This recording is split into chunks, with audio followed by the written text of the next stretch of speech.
Johann Gutenberg was born in Mainz around the year 1387. Gutenberg is known for his work with movable type and his creation of the 42-line Bible.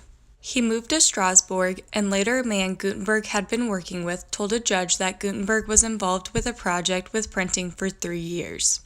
On top of that, Gutenberg was also purchasing lead, which suggests that he had reached the stage of casting.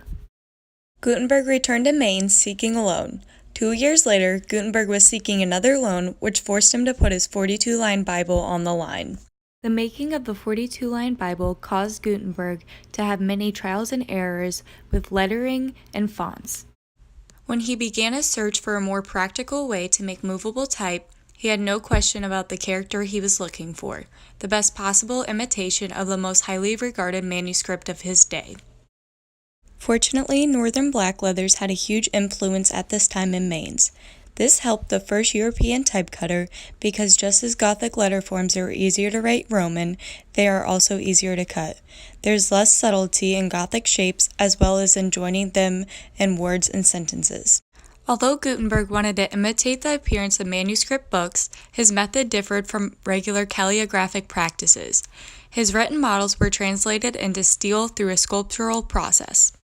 Gutenberg's great contribution to practical writing was the casting of type. Gutenberg's art changed little for several centuries. Nothing changed in the composition of type metal and in the design and construction of the hand mold. The basic techniques were not greatly changed. Fonts varied in size and the language that they were used, and the special or alternative characters involved. The font used in Gutenberg's 42-line Bible includes 290 characters. The text for the Bible was all in Latin, which requires a basic character set of 40 letters, 20 lowercase and 20 caps, and some marks of punctuation. Found in Gutenberg's temporary manuscripts that were his models were his imitated abbreviations, ligatures, and other special characters. Gutenberg made large, decorative letters called versals. Versals were used at the beginning of a chapter to make the page look more appealing.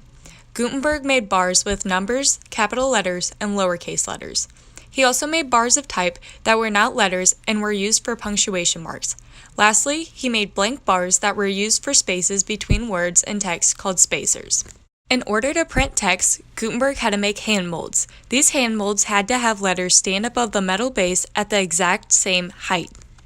After Gutenberg would pick the letters that he would need, he placed them onto a chase. The chase would be the size of the page that he would print on. The chase held letters tightly together to keep them from shifting. When the letters were placed on the chase, a mirror image backwards, read right to left, would be on the chase.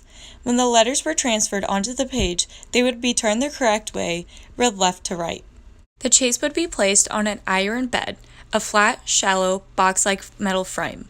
The sides would be pushed together to hold the chase in place, without the chance of shifting or movement. If the chase was not held in place, then the edges of the frame would make an imprint. Before the Bible was released, Gutenberg was forced to turn over his shop and equipment to Fust, the man who gave Gutenberg his second loan. Fust carried on the work alone and then was later joined by his son-in-law, Peter. Movable type made life easier. One single, hard copy Bible would take a scribe about 4 years to finish. With movable type, 2 men produced 450 Gutenberg Bibles in 1 year. Each Bible was produced 90 times faster and cost only 1/10 as much as a hand-copied version. Printing meant books were no longer only for the rich. Most literate people could now gain access to books. Instead of relying on priests or scribes to tell them what was in a book, people could now read for themselves. A few decades after Gutenberg's Bible was printed, steps towards increasing literacy began when presses produced grammars and dictionaries.